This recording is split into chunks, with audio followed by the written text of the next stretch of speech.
The drawer wouldn't budge. Risa Calloway had already broken 2 fingernails and bruised the heel of her palm trying to force it.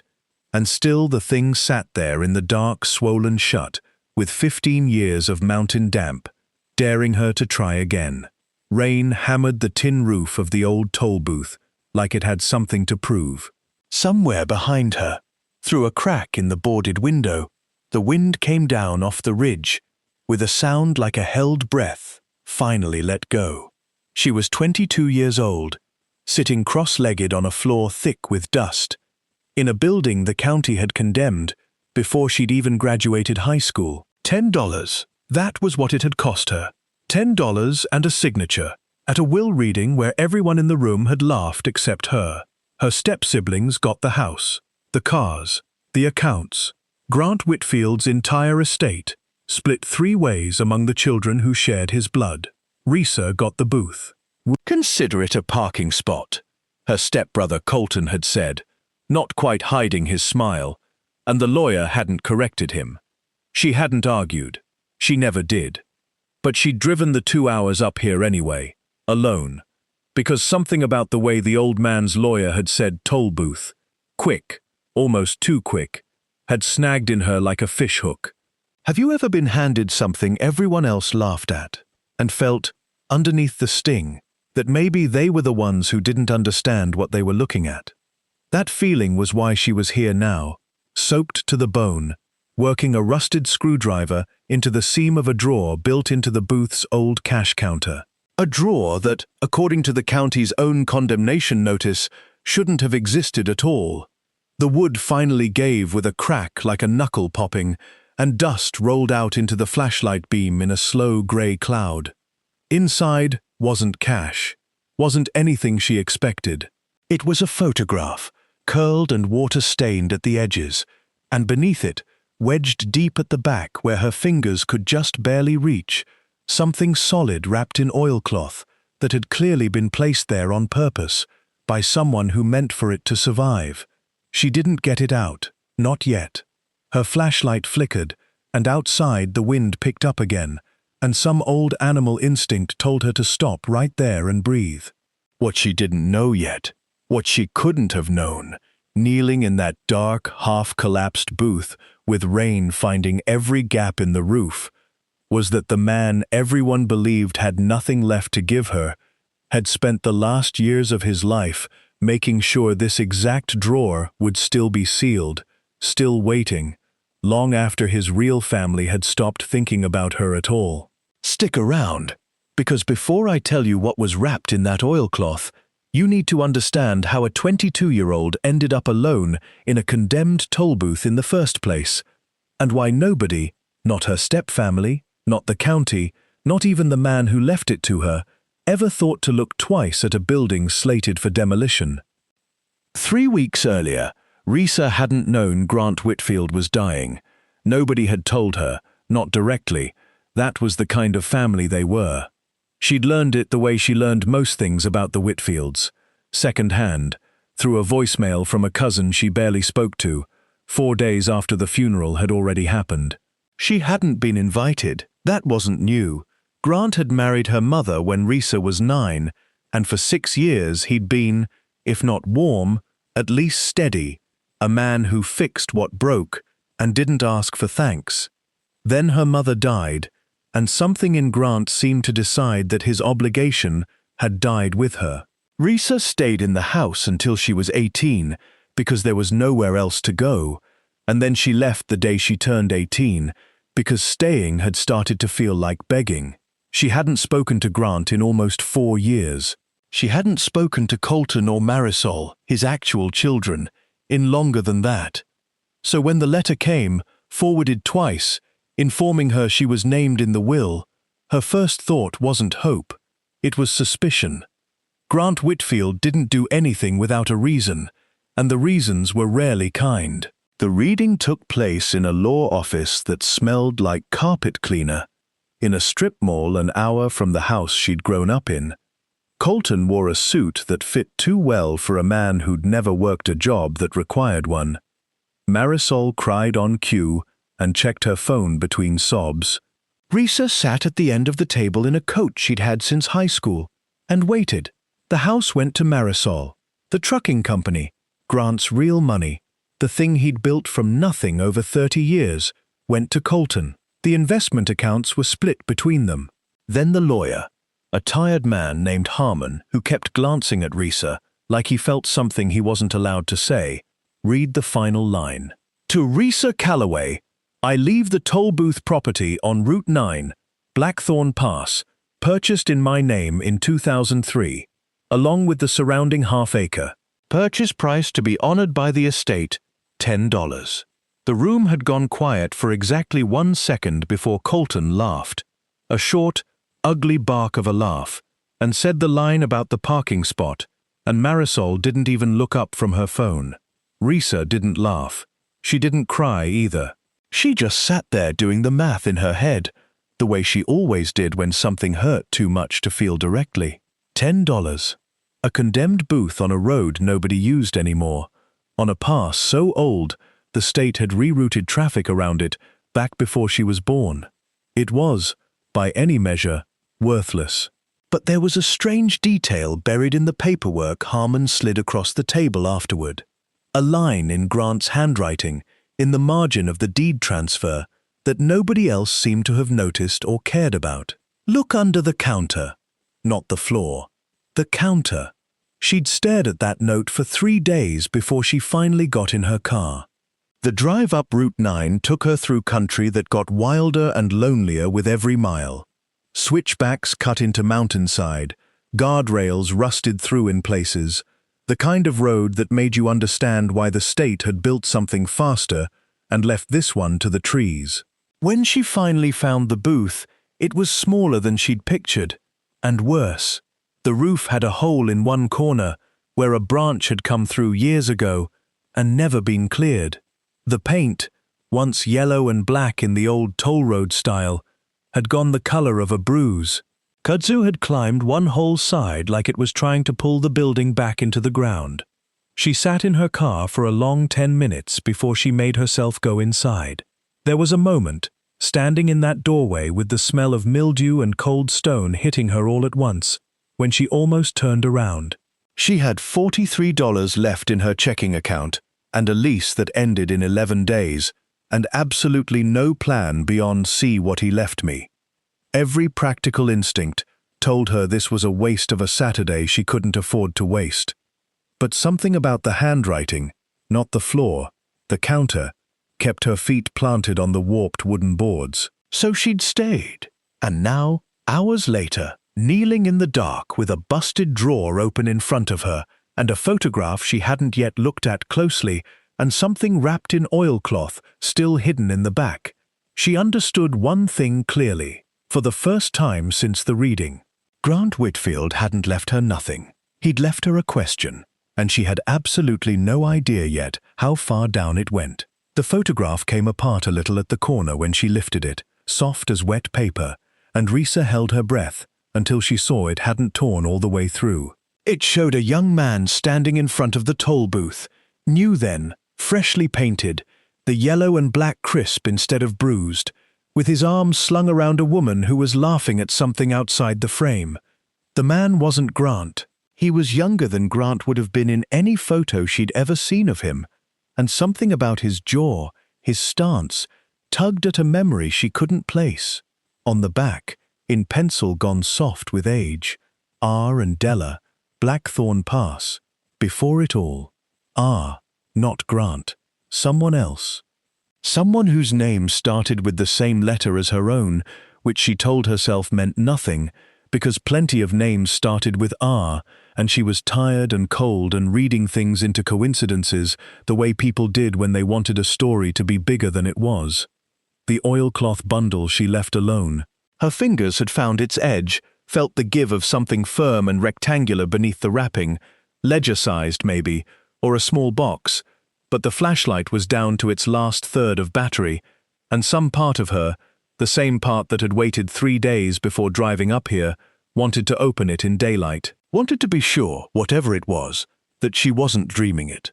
She drove back down the mountain a little after 10, headlights carving through fog that pooled thick in the low bends of Route 9, and didn't stop until she hit the gas station at the bottom of the pass, the only light for miles.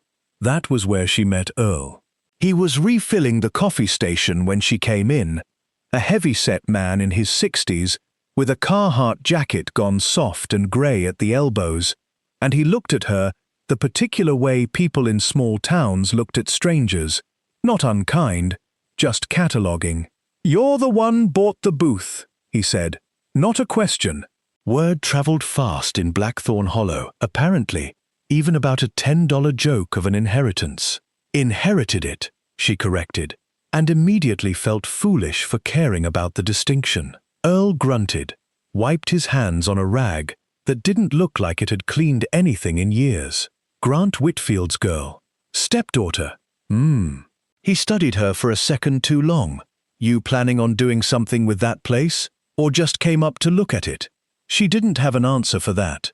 $43 and 11 days on a lease didn't leave a lot of room for planning, and she said as much, not the exact numbers, just the shape of it, that she didn't have anywhere in particular to be.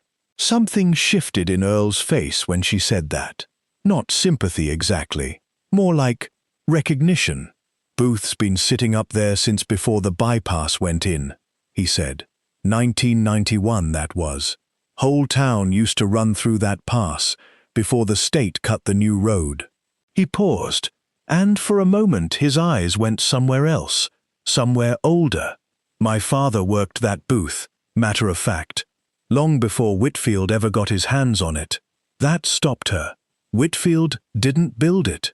Booth's older than any of us.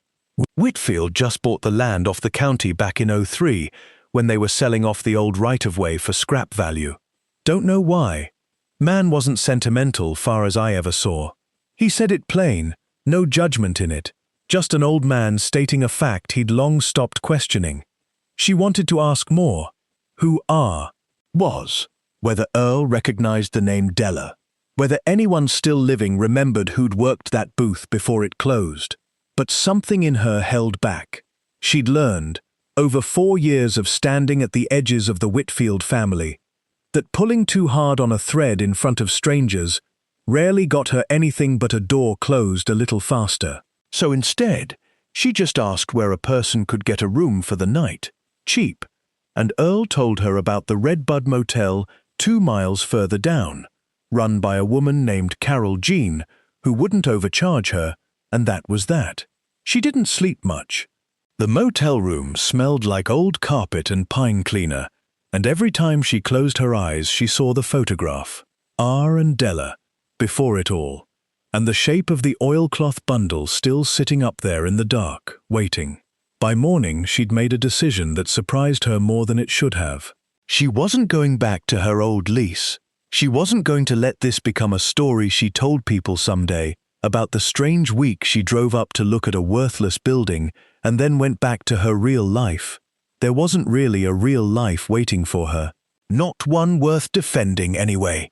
A job answering phones for a property management company that wouldn't miss her. A studio apartment she couldn't afford past the month regardless.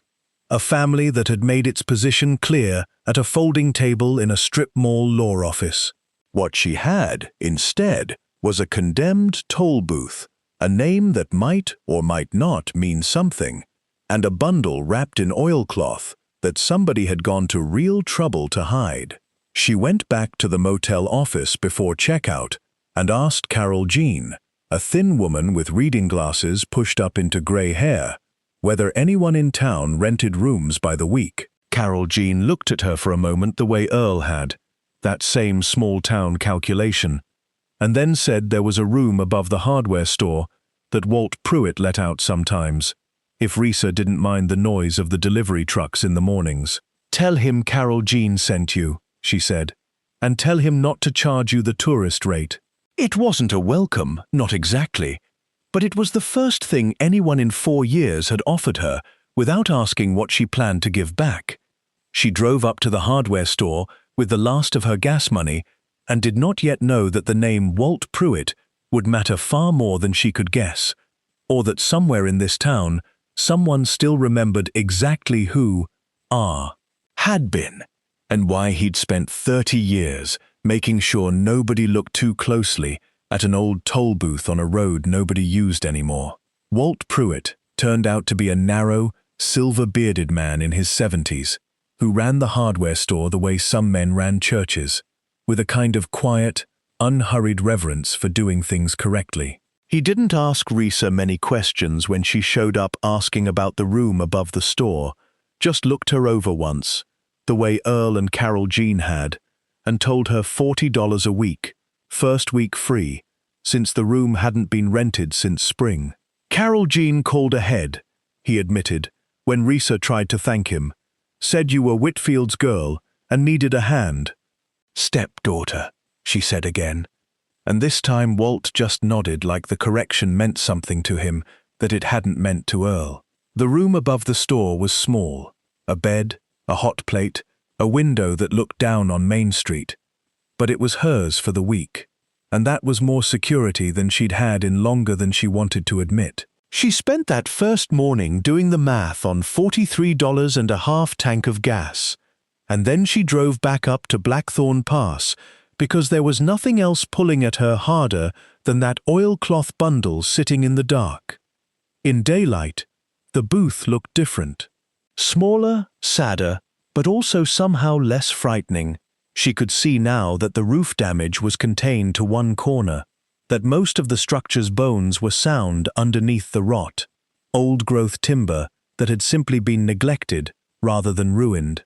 The kudzu had done less damage than she'd feared. It was a building that had been left, not a building that had failed. She knelt at the counter again and worked the bundle free. Unwrapping the oilcloth took longer than she expected. Whoever had wrapped it had done so with real care, folding the material over itself in a pattern like they'd learned it from someone who fished or hunted, someone used to keeping things dry through weather. Inside was a small wooden box, dovetailed at the corners, the kind of craftsmanship that took real time. No lock, just a simple brass clasp, green with age. She opened it and found not cash, not yet, not what she'd half expected and half dreaded, but a stack of papers, folded and refolded so many times the creases had gone soft as cloth. Toll receipts, hundreds of them, dated across 3 decades.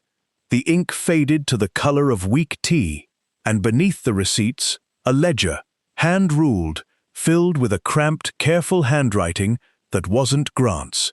Numbers, dates, and in the margins, notes. Not about money, but about people.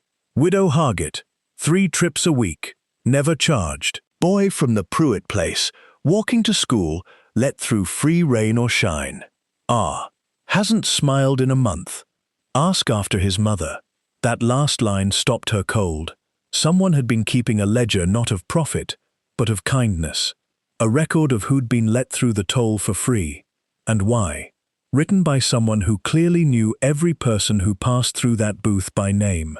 She sat with that ledger for a long time before she noticed, tucked into the very back page, a folded scrap of newspaper, brittle and yellow, a clipping so old the print had nearly vanished. She could make out a date, 1994, and a headline fragment that survived the decay. Accident at Blackthorn Pass claims. The rest had crumbled away entirely. She sat there in the cold booth with that scrap in her hands, feeling the shape of a story she didn't yet have enough pieces to read, and thought about the initial R scrawled in the margin, and the photograph back in her bag. R. And Della, before it all, and felt, for the first time since the will reading, something other than grief or humiliation. Curiosity, sharp and clean, cutting through everything else. She drove back down into town that afternoon, determined to ask someone who R was, and found her opening in the unlikeliest of places, the diner on Main Street, where she'd stopped for the cheapest thing on the menu and ended up seated 2 stools down from a woman who introduced herself, without being asked, as Sandra Kirkpatrick, and who made it clear within about 90 seconds that she did not think much of the Whitfield family or anyone associated with them. "You're up at the old booth," Sandra said. Not quite a question, eyeing Risa's dust-streaked jeans. Whitfield's people never did have the decency to leave that thing be. County's been trying to condemn it proper for years. Safety hazard. That close to the drop-off. Somebody's going to get hurt up there, and it won't be a Whitfield who pays for it. I'm not planning on hurting anyone, Risa said, more evenly than she felt. Sandra's eyes flicked over her, unconvinced, already halfway back to her coffee. That building should have come down years ago. Only reason it hasn't is nobody in this town's ever agreed on whose job that was. She said it like she'd had this argument before, with people who weren't there to hear it anymore. Risa let it go rather than push. She'd learned, watching her stepfamily operate for years, that arguing with someone determined to think the worst of you rarely changed their mind. It just cost you energy you didn't have to spare. But before she left the diner, she asked, carefully, whether anyone in town might remember a man named R, who used to work the toll booth decades back, close with someone named Della. The waitress, refilling coffee 2 tables down, paused for just a second too long, before moving on. Sandra's face didn't change at all, which somehow felt like the more telling reaction. Nobody answered the question directly. It was Walt, that evening, restocking nails behind the counter while Risa sat on the store's back steps, eating a gas station sandwich, who finally said something. You asking around about R, he said. Not a question either. Word traveled fast here, same as it had with Earl. Should I not be? Walt was quiet for a moment, turning a box of nails over in his hands like he was deciding something. It's not my story to tell you, he said finally. But you go on up to the church on Route 9, other side of the pass, and you look at the stone furthest back, near the tree line. You'll understand some of it faster than I could explain it. He wouldn't say more than that, no matter how she pressed, and by the time she climbed the stairs to her room that night, she had a scrap of burned newspaper, a ledger full of another man's quiet kindness, and directions to a grave she hadn't known to look for that morning. The church on Route 9 was smaller than Risa expected.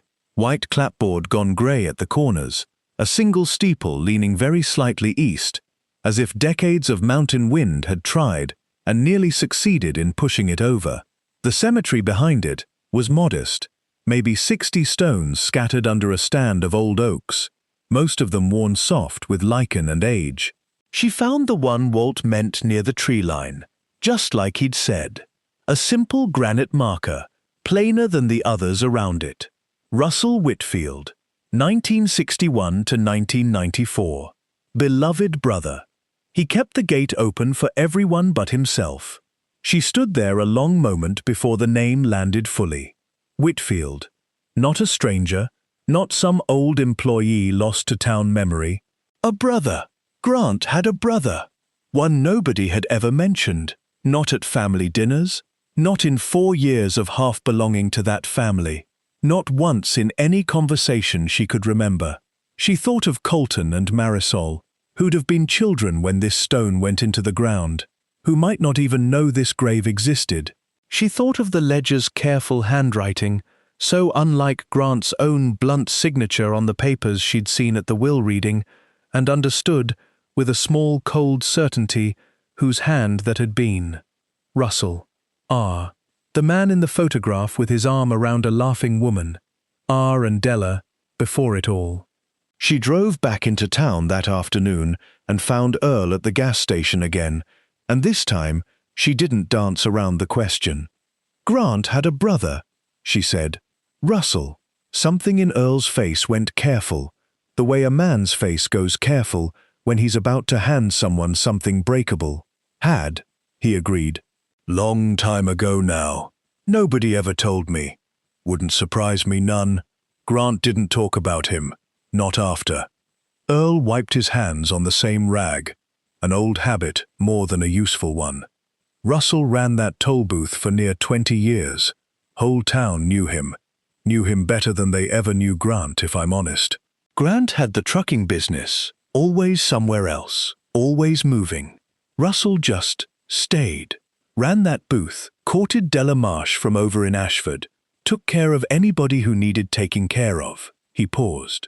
Accident took him in the winter of '94. Ice on the pass. Russell went off the shoulder trying to flag down help for a family stuck in a ditch further up. Never made it back to the booth that night. Risa felt the newspaper scrap in her memory, the burned edges, accident at Blackthorn Pass claims. And Della left town not long after. Couldn't stand being here without him, I expect. Nobody around here's heard from her in 30 years, far as I know. Earl studied her for a second. Grant bought that booth off the county near 10 years back. Didn't say why. Wasn't like him. Man never spent a dime he didn't have to. But I always figured. He trailed off, shrugged, like finishing the thought felt like trespassing on something. Figured what? Figured it was the one soft thing he ever did. For his brother's memory, maybe, or his own guilt. Grant and Russell hadn't spoken much those last few years, way I heard it.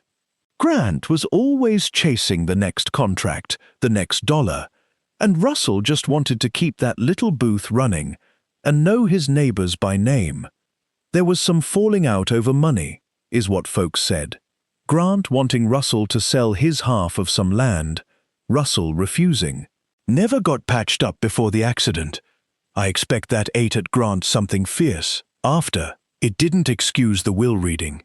It didn't undo 4 years of silence, or the folding table, or Colton's laugh.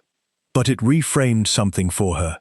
The booth wasn't a cruel joke tossed off carelessly. It was the one place in the world Grant Whitfield had apparently cared enough to preserve, quietly, for a decade, without telling a soul why. Look under the counter. Not the floor, the counter. Maybe Grant hadn't been cruel at all.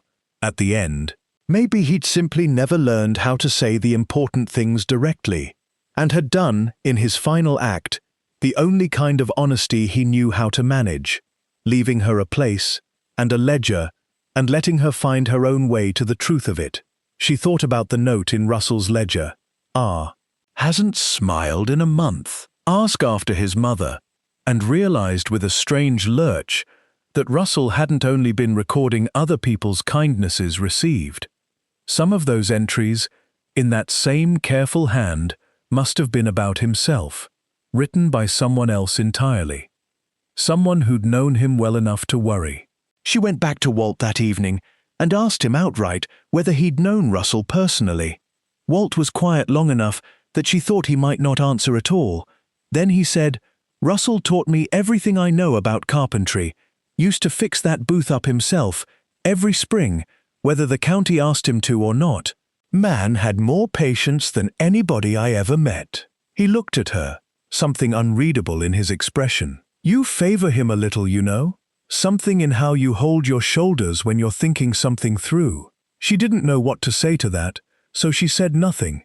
That night, back in the small room above the hardware store, she took the wooden box out again and went through the ledger, page by page, more carefully this time, looking not for numbers now, but for the handwriting itself, for Russell, for whoever he'd really been, beneath a town's fond, careful memory of him. Near the very back, tucked between 2 pages she'd missed the first time, she found a folded letter, sealed with a wax stamp that had cracked with age, addressed in that same careful hand to a name that stopped her breath entirely. "To whoever finds this after me, because Grant never will look, and that, I think, is the whole sad shape of it." She sat there with the sealed letter in her hands, unopened, feeling the cold night air come through the gaps around the window, and understood she was standing at the edge of the actual reason all of this had happened, closer to it now than she'd been at any point since the will reading, and still, somehow, not quite ready to break that old wax seal and let Russell Whitfield finally say whatever it was he'd been waiting 30 years for someone to hear. She waited until morning to break the seal, because some part of her understood this letter deserved daylight and a clear head, not the tired, raw hours of midnight. The wax gave with a soft crack, and the paper inside had been folded so many times over the decades that it nearly came apart along the creases.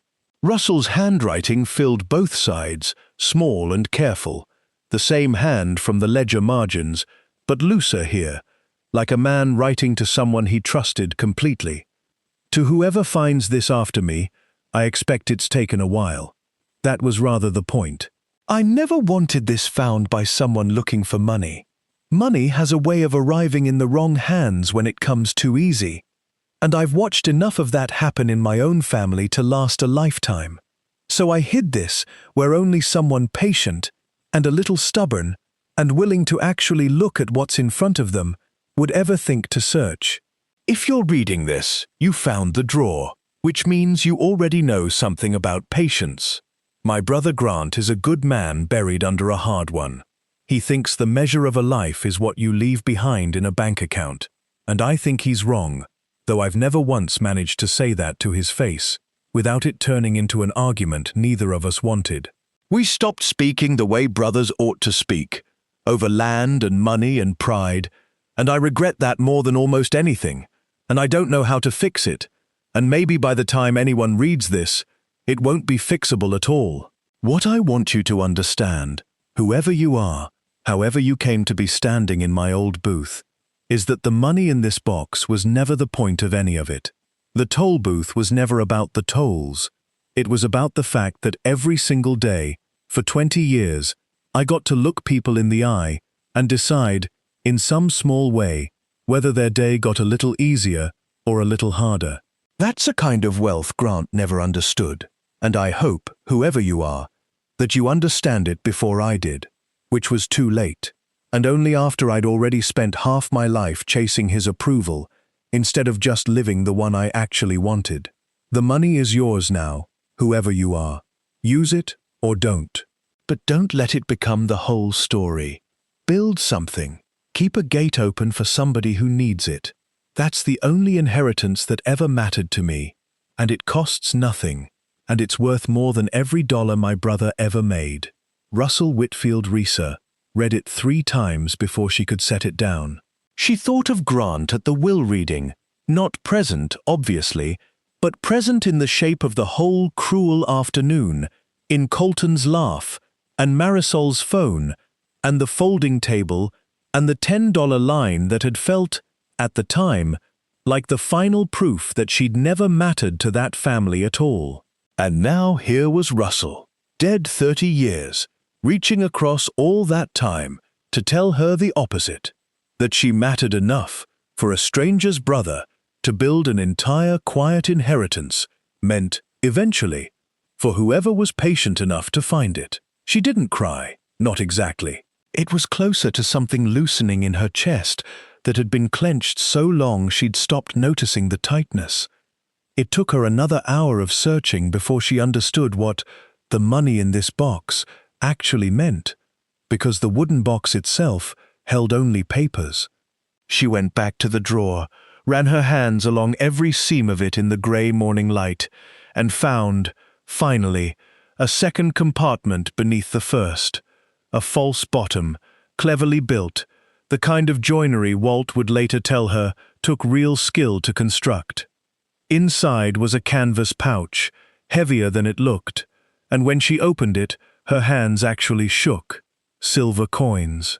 Dozens of them, old enough that she didn't recognize half the mint dates, along with a smaller cloth bundle of folded bills, worn soft, obviously saved over years rather than deposited all at once.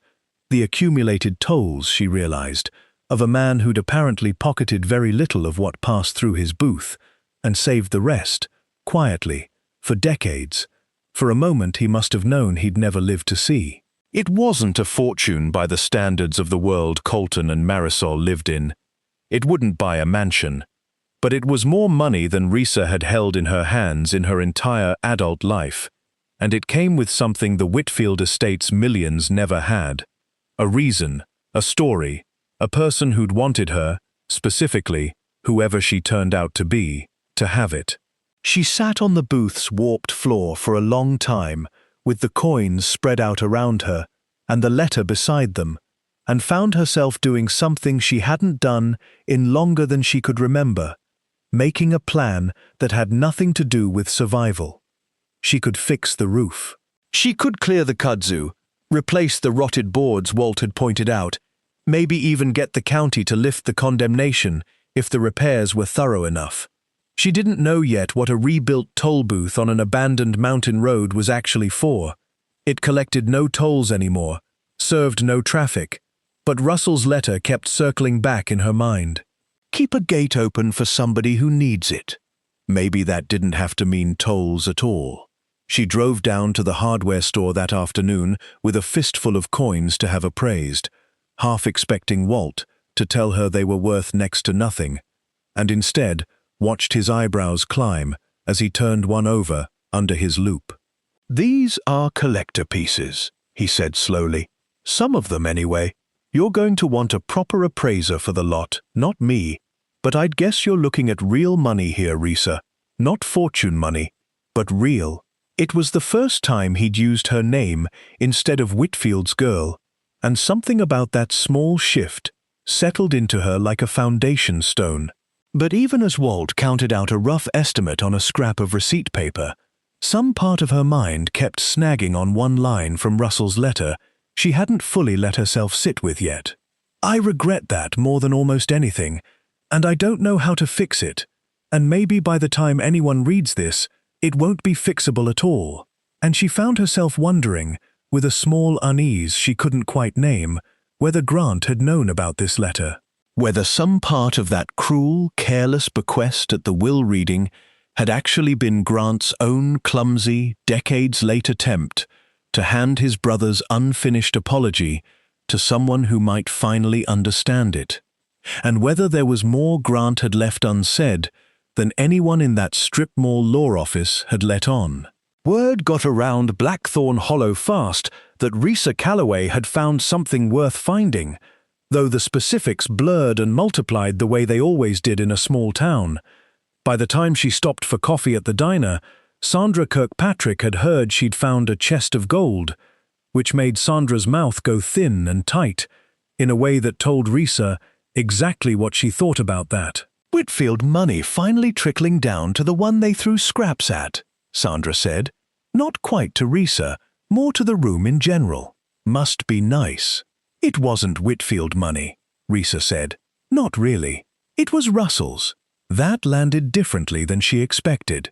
Sandra's face did something complicated, softened at the edges, then closed back up just as fast, like a door caught partway and shoved closed on purpose. Russell Whitfield never had 2 nickels to rub together his whole life. Man gave half his wages away to folks who needed groceries more than he needed new boots. "I know," Risa said. "I read his ledger." Sandra didn't answer that, but she also didn't leave, which Risa was starting to understand was its own kind of small-town concession. The appraiser Walt recommended drove up from the county seat 3 days later, a brisk woman named Denise, who spent 2 hours with a loupe and a reference book before delivering her verdict. The coins alone were worth close to $11,000 to the right collector, and the folded bills, mostly old but not rare, added a few thousand more. Not a fortune, but more money than Risa had ever had a claim to in her life. And, critically, enough to actually do something with. She spent that money carefully. The way a person spends money they understand could vanish if they're careless with it. A used truck, bought off a farmer 2 towns over, reliable enough to haul lumber. Materials for the roof, which turned out to need more work than she'd first guessed. The water damage had crept further into the rafters than the single visible hole suggested. A generator, second-hand, so she could run tools without depending on power that had never been run out to the old booth in the first place. Walt taught her to use a circular saw the first week, standing close enough to correct her grip without hovering, the same patient way. She suspected, though he never said it outright, he must have once taught Russell. "You're overthinking the cut," he told her, the 3rd time she hesitated too long over a board. Wood doesn't punish hesitation, it punishes indecision. Pick a line and commit to it. She thought about that longer than the moment probably called for. The work itself was slower and harder than she'd imagined, and more satisfying than anything she'd done answering phones for a company that had never once asked her name with any real interest. She replaced rotted boards one at a time, learning the particular ache of muscles she hadn't used before, learning to read which wood could be saved and which had to go. The roof took 2 full weeks longer than Walt had estimated, mostly because Risa refused to rush it, remembering something in Russell's letter about patience.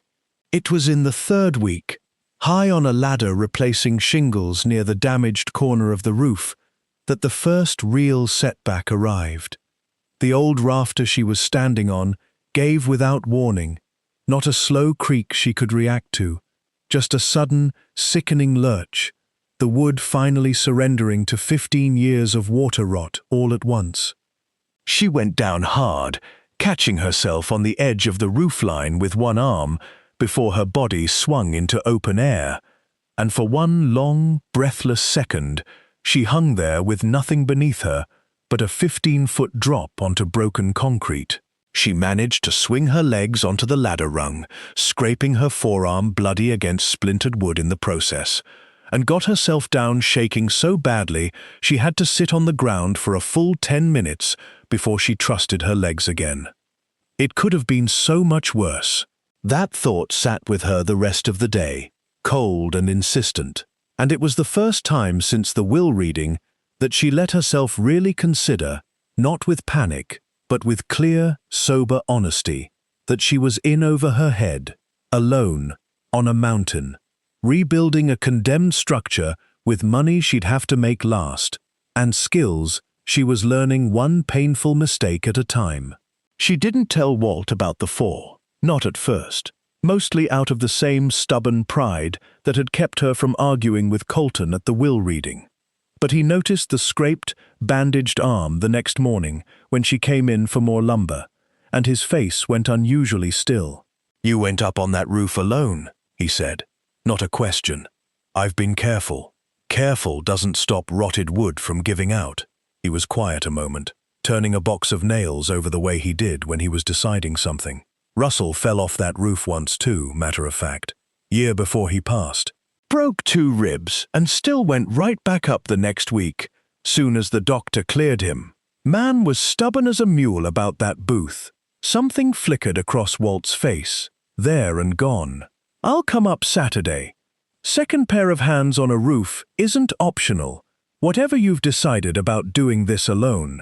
She wanted to refuse, out of the same instinct that made asking for anything feel like exposing a soft place she'd learned to protect. But she thought of Russell's letter, keep a gate open for somebody who needs it, and understood, slowly, that letting someone help her wasn't the same thing as failing at this on her own. "Saturday," she agreed.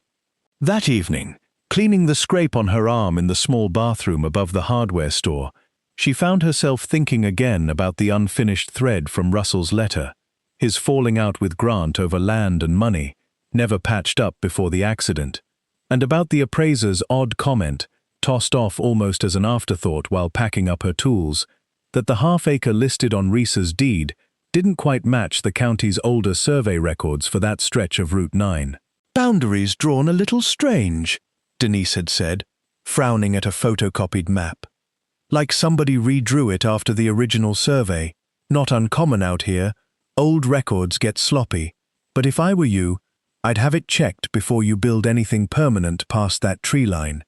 Risa hadn't thought much of it at the time, but lying awake that night, arm throbbing, she found herself wondering exactly which half-acre Russell had actually meant to leave her, and whether the falling out between 2 brothers over land, 30 years buried, had somehow left something else behind the boundary line that nobody currently living had thought to look for yet. The county records office was a squat brick building in Ashford, 20 minutes down the mountain, and the clerk, who pulled the old surveys for Risa, was young enough to seem faintly delighted by the mystery of it, sliding a folder across the counter like she was handing over treasure rather than photocopies. The original 1962 survey showed the half-acre around the toll booth as a clean rectangle, bounded on the north by a stretch of undeveloped forest that, according to the paperwork, belonged to the county itself. Unclaimed land, too steep and rocky to be worth selling off. But the deed Grant had filed in 2003, the one that transferred the property into his name, and eventually into Risa's, showed a boundary that jogged oddly inward, shaving nearly 1/3 of an acre off the northern edge. Somebody redrew this line, the clerk said, tracing it with one finger. See here, this notch wasn't in the original survey at all. Somebody petitioned for a boundary adjustment back in 2003, same year as the purchase. Who petitioned it? The clerk checked the file, frowned, checked it again. Grant Whitfield, she said finally, but it's countersigned by somebody else. Older signature, different ink. She turned the paper around so Risa could see it. A second, shakier signature beneath Grant's, dated the same month. Russell Whitfield. Risa stood very still, staring at a signature from a dead man dated 9 years after his own gravestone. That can't be right, she said. The clerk shrugged, unbothered. Small county records offices saw stranger things than this. Her face suggested. Could be an estate signature. Sometimes when someone dies without a will handled properly, family members sign on behalf of the estate, using the deceased's name, especially if nobody's paying close attention. Not exactly legal, but it happens more than you'd think out here. I'd guess your Grant redrew this boundary using his brother's old signature as some kind of formality, maybe for a bank or a title company that needed 2 names on file. Doesn't mean anything sinister, necessarily. It didn't feel like nothing, though.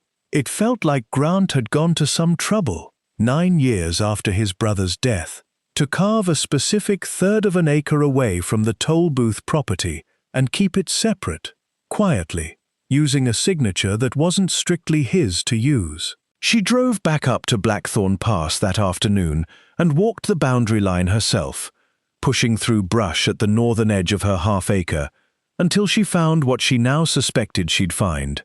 A small stone foundation, mostly collapsed, swallowed almost entirely by kudzu and 40 years of leaf litter. Not the toll booth, something else. Smaller, older, a single-room structure that had probably stood here before the toll booth even existed. Walt, when she described it to him that evening, went quiet, in a way she was starting to recognize as significant. That'll be Russell and Della's place, he said finally. They built a little cabin up there back when they were courting. Never got much further than the foundation and 1 room, on account of the accident. He rubbed a hand over his beard. Grant carved that piece out separate when he redrew the deed, kept it out of the toll booth parcel entire. Never did understand why at the time. Why would he bother? It's just a ruined foundation. Walt's expression turned careful, the way it had the day she'd first asked about Russell. I couldn't tell you for certain, but if I had to guess, Grant might have wanted that particular ground kept separate from whatever he intended to do with the booth later.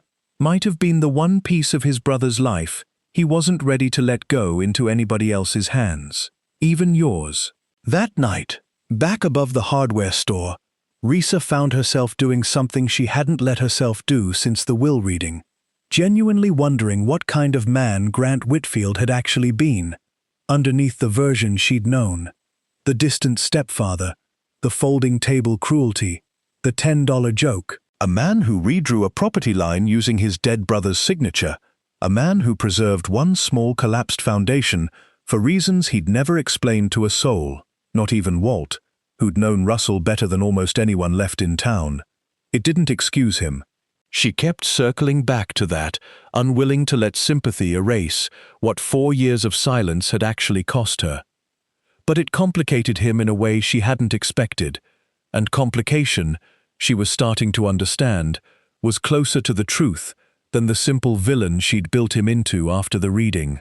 The setback came 2 days later, when a county inspector, following up, unrelated, on an old complaint filed by someone in town about the toll booth's structural safety, climbed up to inspect her roofwork and flagged the entire northern foundation as a potential hazard.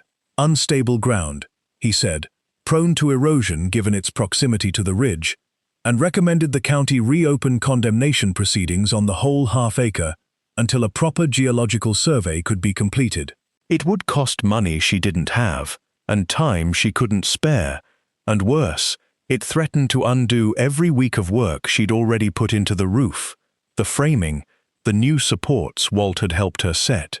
She sat on the toll booth's front step that evening with the inspector's notice in her hand, feeling something close to despair for the first time since she'd found the drawer, not because of the money or the setback itself, but because some small, hopeful part of her had genuinely believed, these past weeks, that she was finally building something nobody could take away from her.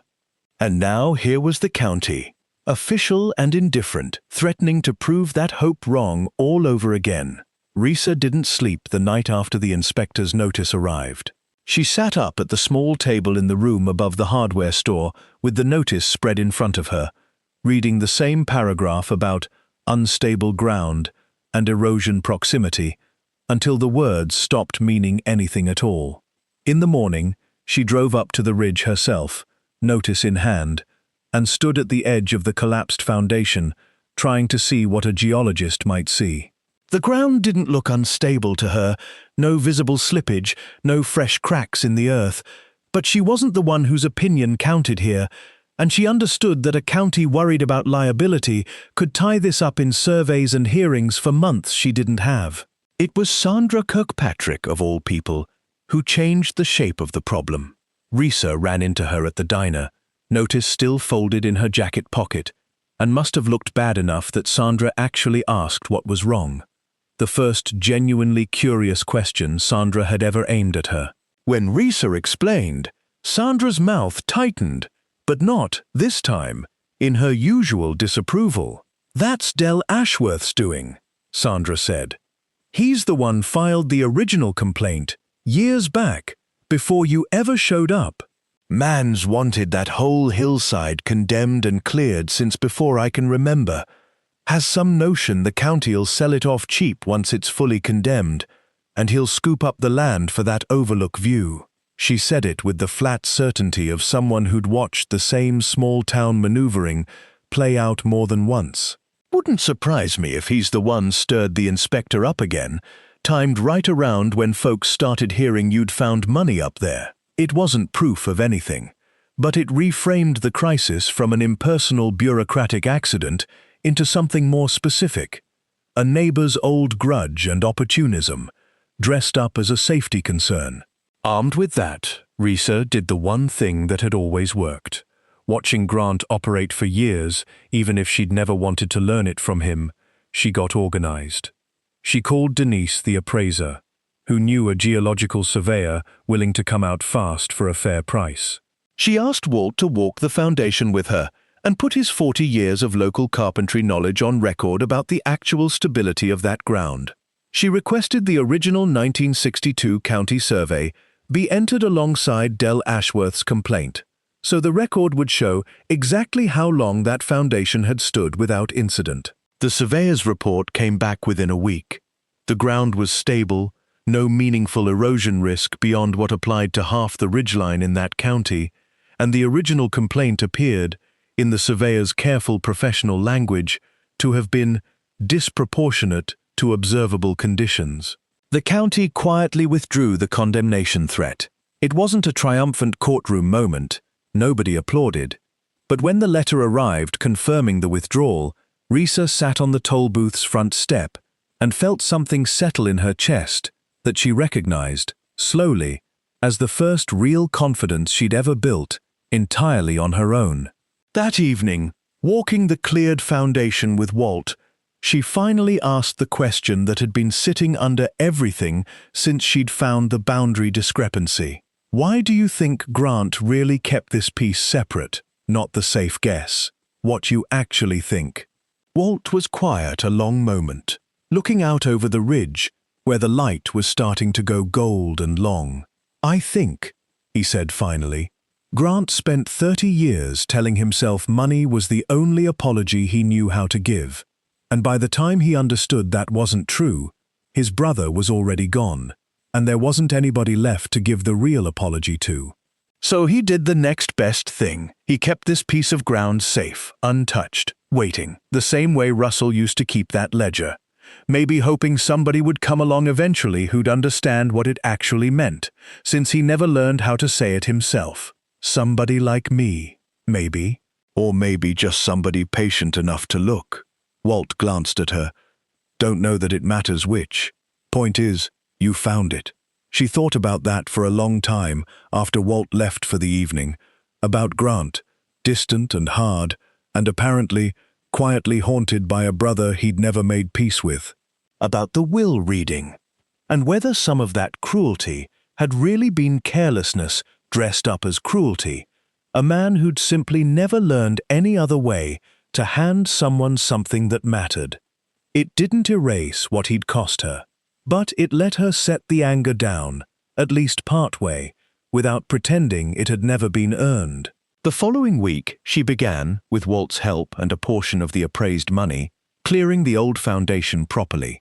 Not to rebuild the cabin exactly as it had been, but to turn the space into something new. A small covered pavilion, open-sided, benches built from reclaimed lumber, a place where anyone walking the old pass could stop and rest.